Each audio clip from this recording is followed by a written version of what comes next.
Episode 10, Things We Never Said. The campus was unusually quiet that evening. The golden sunset spilled softly through the windows of the main hall, casting long shadows on the polished floors.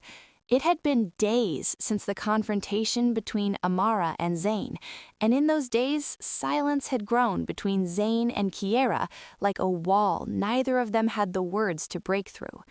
Kiera stood near the back of the library, her fingers running slowly along the edge of a worn-out book. She hadn't seen Zayne since that day. Not really. She'd caught glimpses, across the hall, on the field, outside the cafeteria, but they hadn't spoken. She didn't know what to say, or if it was even her place to say anything. But fate, or something like it, always seemed to have plans for them. She turned the corner of the aisle and nearly ran into him. Zayne. He looked tired, like he hadn't slept properly in days, but his eyes still held that quiet warmth she'd memorized without meaning to. "Kiera," he said, voice low. She swallowed. "Hey." They stood there in silence for a moment, books and words hanging around them, unsaid. "I ended things with Amara," he said finally. Her eyes widened. "Why?" "Because I couldn't lie to myself, not after you." Kiera's heart thudded, slow and unsure. "And now?" Zayne looked at her. Really looked. "Now, I don't know. Maybe you hate me. Maybe I messed up too much. But I didn't want things to end without telling you the truth." "What truth?" she asked, barely above a whisper.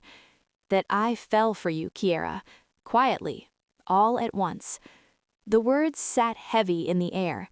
She blinked, emotions swimming just under the surface. "You have a way of saying things that make it hard to stay angry." He smiled, just a little. "Is that your way of forgiving me?" She shook her head with a soft laugh. "No, it's my way of saying I don't know how to hate you either." Zayne stepped closer, eyes searching hers. "So where does that leave us?"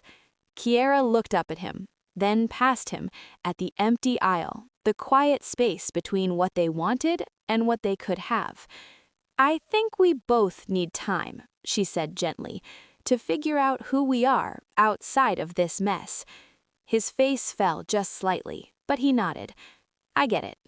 She reached for his hand, just briefly, fingers brushing. "But Zayne, don't stop waiting completely." A small smile curved his lips, not of joy, but understanding. As she walked past him, her heart felt heavy and light at the same time. Some stories don't end with fireworks. Some end with soft goodbyes, and the hope that maybe, just maybe, the story isn't over.